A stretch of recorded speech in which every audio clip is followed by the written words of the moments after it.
Welcome everyone to Sharing Soulful Stories. Today I'm here with Terri Cole. Welcome, Terri. Well, thanks for having me, Joe. It's so lovely to have you. I'm just going to let everyone know a little more about you. So Terri Cole is a New York City-based licensed psychotherapist, relationship expert, and the founder of the Real Love Revolution and Boundary Bootcamp. She's a transformation coach, mum, wife, sister, daughter, and change maker. Her mission and dharma is teaching women how to attract and sustain healthy, vibrant, real love into their lives and to establish and maintain effective boundaries with ease and grace. Welcome again, Terri. And as you know, Thank you. here. So good to have you. As you know, we're here to talk about spirituality. And my first question to everybody has been, what does spirituality mean to you? To me, spirituality is about my relationship to something greater than myself, right? So it could be, you could call it the universe. Some people would call it God. For me, that's what it is. It's having a belief that there's a divine organizing something happening. Depending, everyone has a different belief about it, but I don't believe it's just us. I think that there's more. Beautiful. Thank you.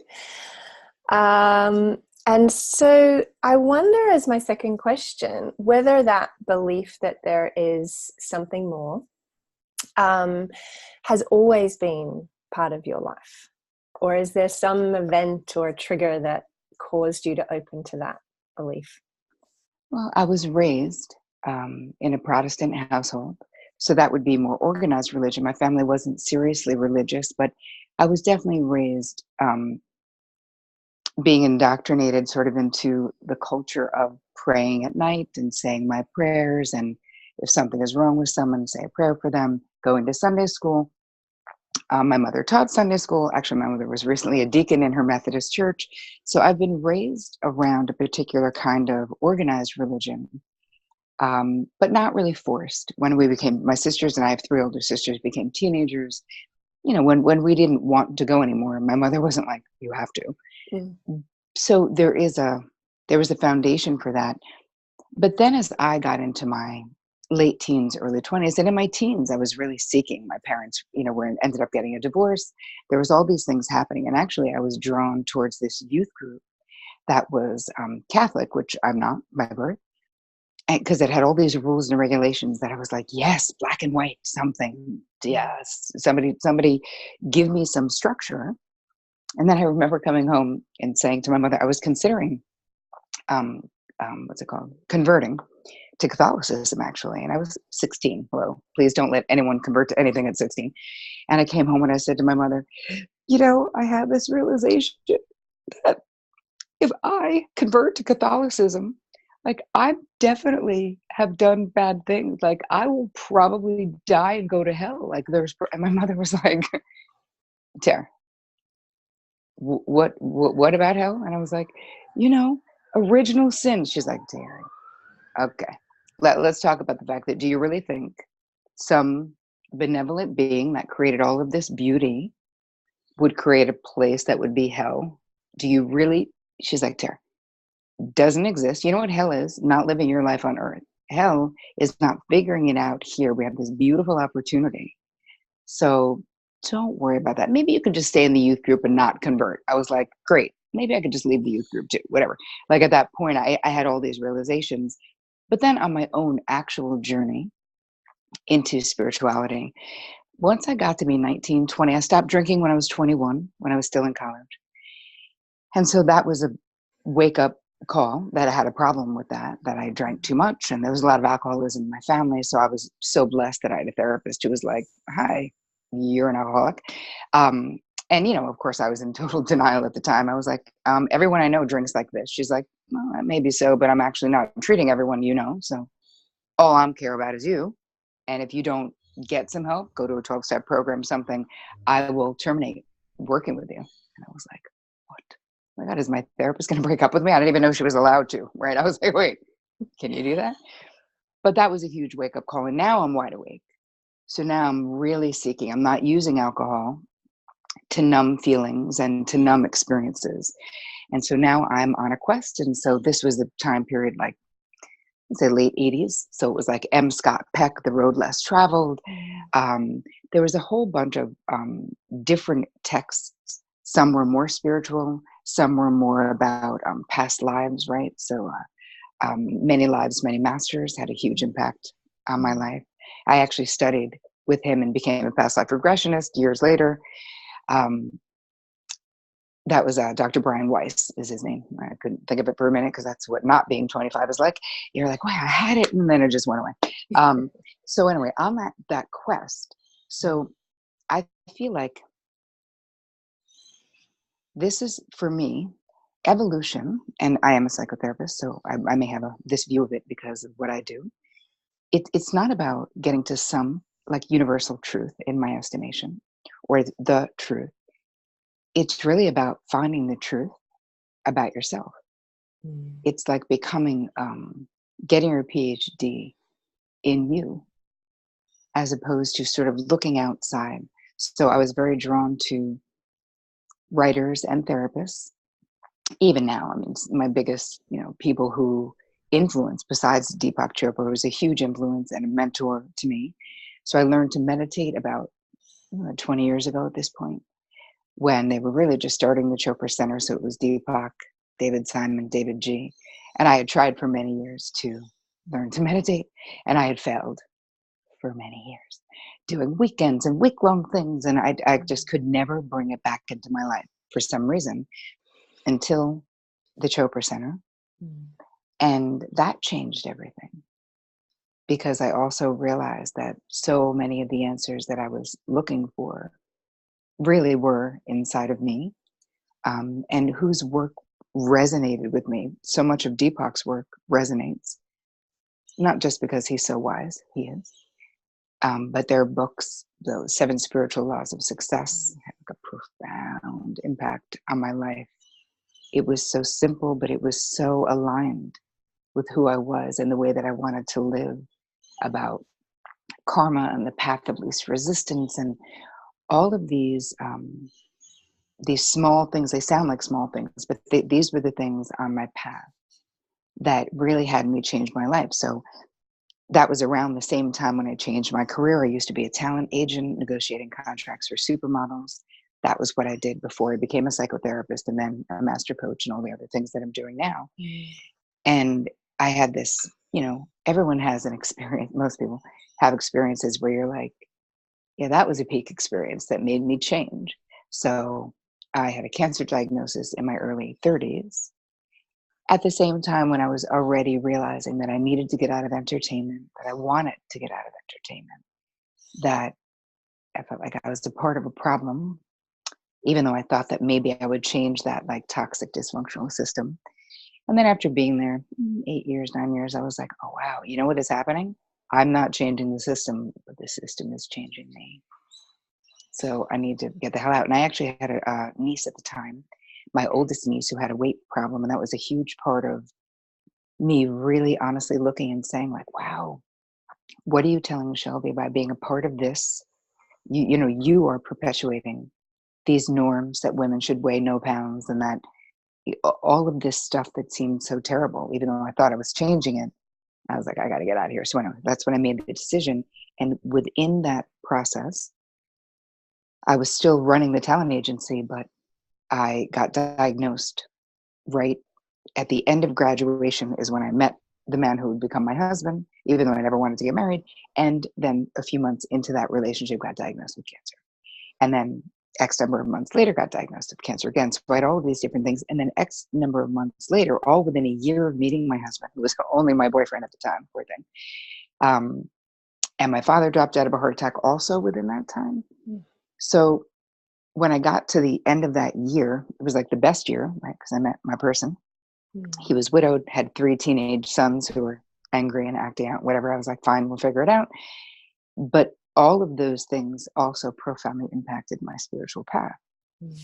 So you'll hear stories of people who, it's not until you're sort of on your knees and really surrendered. Like I surrender now willingly, joyfully, but I didn't for decades. It was all about, my will was the thing that created my success. My, I would just keep going. Other people will stop, but I will never stop, right? That was my winning formula. And then I got sick. And I know that all things, I believe that things are related. I never say everything happens for a reason because I hate that phrase. Listen, you can be healthy and find wisdom, find self-learning in every horrendous, crappy situation that happens. There's something really bypassy for me in my experience when people say something terrible happens and they're like, I believe everything happens for a reason. You're like, you know what? That is not helping me. Your belief that everything is divinely organized and yet my 18-year-old niece is dead, that doesn't help. So from a psychological point of view, and for me, I don't talk much about spirituality, Joe. This is an interesting conversation because it's such an ingrained part of my life. So I don't separate it out, but it is what your definition or what, you talk about on the, on the podcast. Like it really is that. Anyway, wow, the longest way around the barn. What even was the question? Where was I? That's perfect. No, that's perfect. That was all about whether it's always been part of your life, but there was so much else in there that was fantastic. So I'm so happy that you shared all of that. And I do wonder whether, and you've almost touched on them here, so let me know if you feel like you've covered it already, but in sharing your story, are there any particular highs and lows that stand out? Yeah, there's lots of lows where I would find that at moments of like profound, unimaginable loss, death of a young person. I was just saying, my niece died 2.5 years ago in like just a horrendous way, and that was a very difficult time to stay faithful, right? Because I am faithful. Like my nature is like, we'll figure it out. And I do believe there is a benevolent something, someone, something, somewhere that is, I believe that the universe is constantly conspiring in my favor if I allow it to. And if I'm aware of how my thoughts, my vibration, my feelings, how much they impact what I attract in my life. So it's not a blame thing. Like if crappy things happen to you, I'm not saying you've got the wrong vibration, but I am saying that there is something real in my experience in being a psychotherapist for 22 years in watching what, Wayne Dyer has this famous quote that when you change the way you look at things, the things you look at change.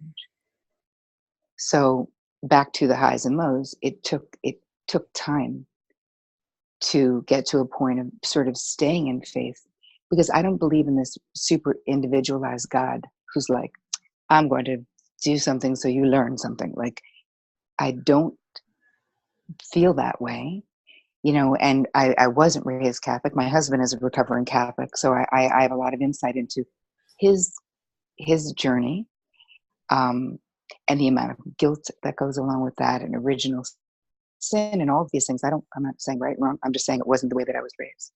So it doesn't resonate with me as what's real. I think that the darker moments in my life of loss, unexpected death, illness, being held up at gunpoint with my husband when he was just my boyfriend, I never have been like, why me? Like, ever. Because really, why not me? Which is exactly what I would say about all the beautiful things that have happened in my life and the things that I'm manifesting right now. Why not me? So I don't expect that I won't have a human experience while I'm a human being on earth. And I know that that includes these peak beautiful experiences and these peak painful as hell experiences. And yet, everything that you get to do, everything that you get to learn, every lesson that is afforded you from your experience is a privilege, a gift, and an honor. Even the ones that suck, and are painful. There is, I like to say, even in the crap stew situation where you're like, wow, this just sucks. Like, I don't even know.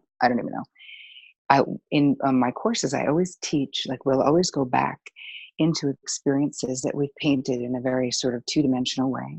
Like, that was just terrible. That was just the terrible boyfriend or the terrible boss or the betrayal of the friend or the what. But what is in there for us? If we're willing to get our hands dirty and stick our hands in the crap stew and find the gems because they're in there, is truly understanding your part in everything, not in a blame way, right? In a maybe I'd like to not do it again way. So the more we learn about our stuff, right?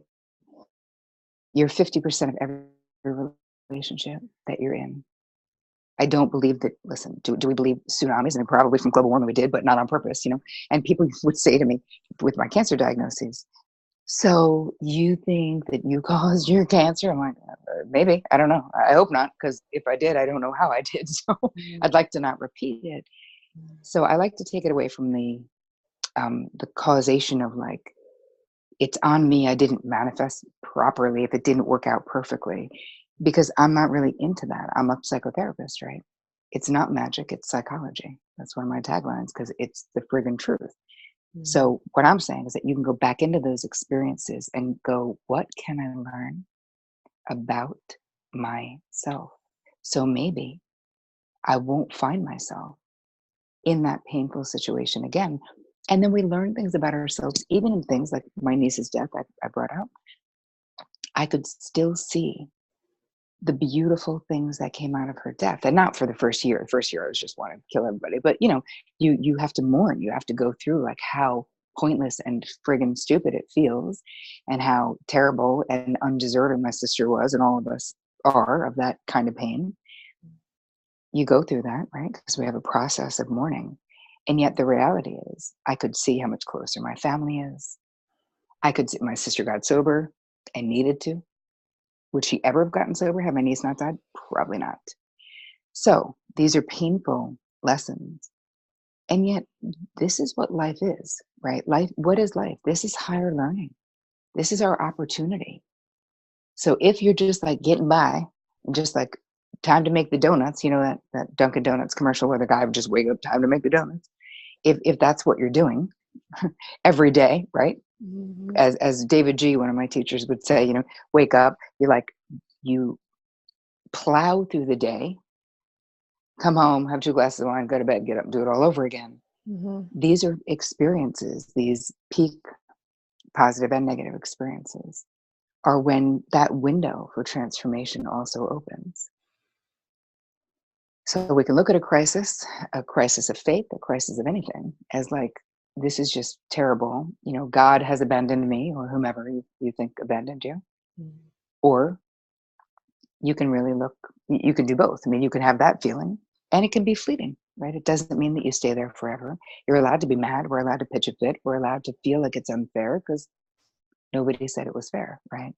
So anyway, long way around the barn again to get back to how do we, in the peak moments and in the peak dark moments, if you've been on this path of spirituality, or if you haven't, a lot of times we have a peak experience, and that's the thing that inspires, like, God, there's got to be something that will bring me comfort, or something that I can lean on. But it really does require surrender.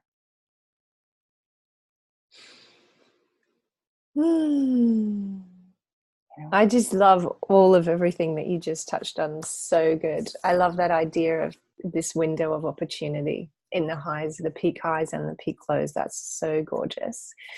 So thank you for sharing all of that. Sure. So much goodness in there for people if they're interested and ready and care to hear it. What I would love to know next is, how do you weave what spirituality is to you through your days, through your life, through your work? Well, definitely a daily meditation practice. So that I've had for many years. And that is a very sacred experience. There's a famous quote about meditation that, praying is talking to God and meditating is listening. So sometimes it feels like that, and sometimes it just feels like I'm thinking. But any meditation is better. Even my husband and I always say, even a crappy meditation is better than no meditation. So that's one way to do it on the regular. And then for me, exercise is very sacred. So we do a lot of hiking and snowshoeing, and we live in the middle of the woods. So connection to nature for me is very sacred. I mean, I could say, the trees, the earth is my church to a degree, and my husband's kind of the same, which is great. So we have that in common. Breathing, I have a breathing app. I have a lot of apps on my phone, but there's one that Deepak and Tommy, what's his last name? He's a yogi in New York City. They did it together, and I did an event for Deepak not that long ago, where they were actually sharing this, which is, I think it's just called breathing app. It looks like a little round gray ball. It's free if anyone cares. And it basically, you can do it silently, where it creates a rhythm with your breathing, so that you're sort of recalibrating your nervous system at any point during the day. So I love that, because you can do it anywhere. You can do it with sound. Moby, actually, the musician Moby, actually did the cello sound. It's really like a beautiful, amazing free app, because Deepak's all about just everybody meditating and being mindful. So anyway, I love that. I use that. I also, if anyone is in my courses, all of my courses have therapeutic guided meditations with every module that I release. And if I work with people privately, which I don't, I have a couple of high profile clients at this point, but I don't really have a private practice in that same way that I used to many years ago. But anytime I had a private practice, people have to meditate. Like, you have to at least try. Because the shift, when you think about, for me, the shift was going from very New York type A, forward motion, all about just getting it done. It doesn't matter, never quitting. That doesn't work that great in relationships, because there's a lot of reacting instead of responding. When you're all forward motion, there's not a lot of reflecting. And that was definitely me, in very Aries, but kind of an out of balance Aries, So what I gained from having a dedicated practice was about 2 to 3 seconds of response time in every situation in my life.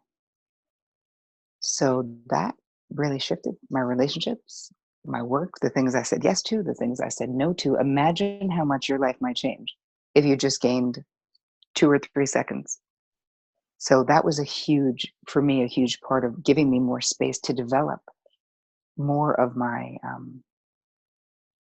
spirituality, my seeking, because I'm still seeking. I mean, I hope, aren't we all seekers? Like, aren't we all looking for more? What is inspiring? And yet for me, I've never really gone down the path of I like crystals, they're pretty cool, but I'm not like, oh my god, crystals, do you know what I mean? Like, I'm much more involved with the psychology of things, for sure. That's one frame that I always see things through, but also the expansion, the possibilities. Deepak taught me specifically about a million things, but 2 that really changed my life. One, which if I could imitate him, I will try, but it's the worst imitation ever. Teddy. He would call me Teddy. I can't do it. Anyway, you never have to convince anyone of anything. Wait, what? Really? Oh my God, my entire life just changed. Wait, I don't have to convince anyone? And that literally shifted my entire life, because I was like, right. It doesn't matter what they think. What do I think? Am I doing what I think is right? Do I believe in what I'm doing? What are my ethics, my morals, my values? I remember telling one of my brother-in-laws something about, I don't know, Ouija board I had done, whatever the thing was. It was something I was like in college.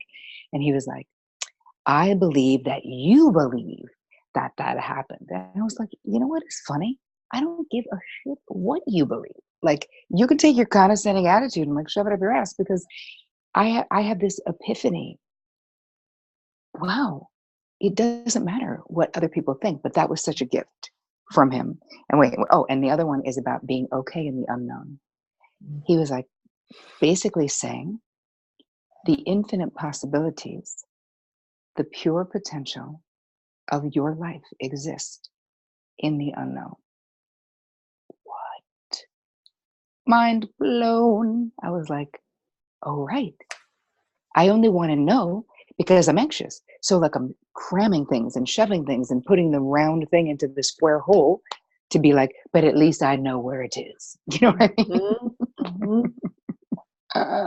Anyway, I'm not sure if I answered that last question. I think I did, but then I went on a Yeah, you tangent. did. You totally did. And I have only one more question for you, All which right. is for somebody new or curious or ready to begin an exploration into what spirituality might mean for them.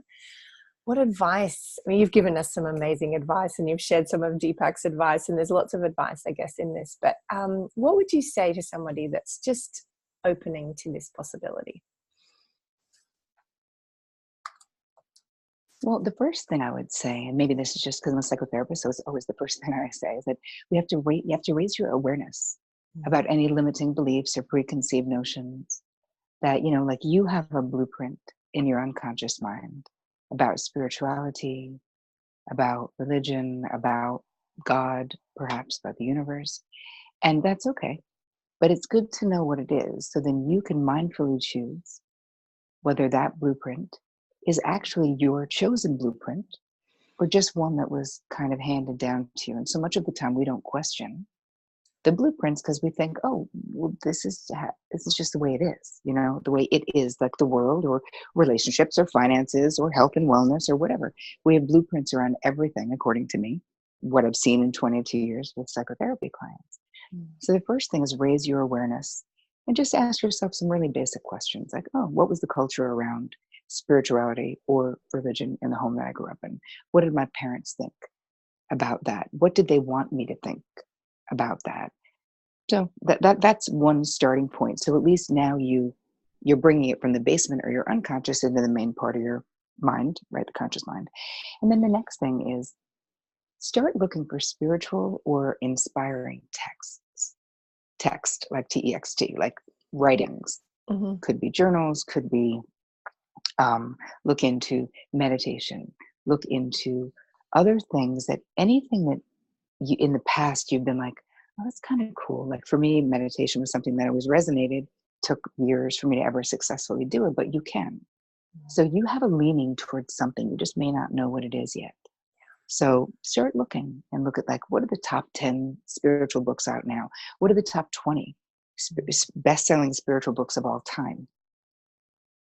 And just see, you read the cover, you read the inside. Is that something you're like, oh, that's interesting. I want to know more about that. The laws of attraction. So my feeling is just start to see it as an adventure and as something you get to do, because there are many cultures where you wouldn't have the freedom to go on your own journey like this. So it's like see it as like a sacred quest and an honor that you get to do it, maybe. Yeah. I love that. I love that. Awareness and then kind of curiosity, adventure. Let's see where we go. I love it. And text, yeah, books have been, for me anyway, there's certain books that you just, as you say, resonate. You read it and you went, oh, that just talks to me. So I love that idea to start with a book. Doesn't need to be more than that. It doesn't. I have one last thing I want to say though, because I think it's very important if we're seeking, is to be very mindful of anyone who is preaching anything that basically says this is the only way, right? This is the only way. Like anyone who thinks they're a guru, I mean, unless you're actually a guru, like in a tribe, like unless you're actually someone, that's fine. What are you in my house? I knew they were coming, and I said, "Can you just do that last?" Because can you they've shut the not? door now. Thanks. I can hear that Okay. the sound is gone. Okay. So be mindful. That's all I'm saying, is to be mindful of anyone who is selling that they've cornered the market on the truth. Mm-hmm. Because nobody has, and nobody knows what's right for you except you. And if you're really looking for, like, there are certainly, look for mentors, even if you don't know them, right? Look for people whose work can feel mentoring to you. And that's different than looking for someone to tell you what to think. Right? With someone like Deepak, he has all these theories and he's just so brilliant that there's an array of things you can choose from, but that's someone who resonates with me. You'll find. Could be Wayne Dyer, could be Brian Weiss, could be Dr. Harriet Lerner. There's so many people who are doing amazing stuff, and my stuff leans more towards psychological stuff because that's my thing. And maybe your stuff would be more towards yoga if that's your thing, but be true to yourself and listen to your gut. You read something and you're like, I have a constriction inside, that feels weird. Question that, go, why? What is it about what I just read that makes me feel like it's weird? Because then it is for you. Because a lot of times we're like looking for our authoritarian parents, right? And so much of belief in God has to do with it mirrors, right? If you had a very benevolent, caregiving parent, you probably, a lot of times there's a correlation to that, to believing in a benevolent, God or universe or whatever. And if you had a very punitive parent, there a lot of times there's a correlation to thinking that there's like someone in the sky being like, I'm writing down everything you're doing wrong, you're in trouble, That's so interesting that you shared that. Like, I've never ever thought of it like that. So that's awesome. Thank you. As we wrap up, thank you again for adding that, because I do feel that's really important. And actually, one of the things that I'm hoping to get across through sharing all of these beautiful stories is that this idea that there's no one way, and just explore what feels good and expansive and interesting and inspiring for you, and follow where that goes. Yes. But as we wrap up, I would love for you to just share us a little bit more about what you do and how people can find you if they wanted to know more. Sure. Well, I'm a licensed psychotherapist. I'm a relationship expert, but I'm really a love expert, a boundaries expert. I do a lot of work about having a narcissistic mother, although I did not have one, and dealing with narcissists in general. I have 2 signature courses for women, which is Real Love Revolution and Boundary Bootcamp. I only launch them once a year because they're very high touch. So I'm very involved for the 10 weeks or the 8 weeks.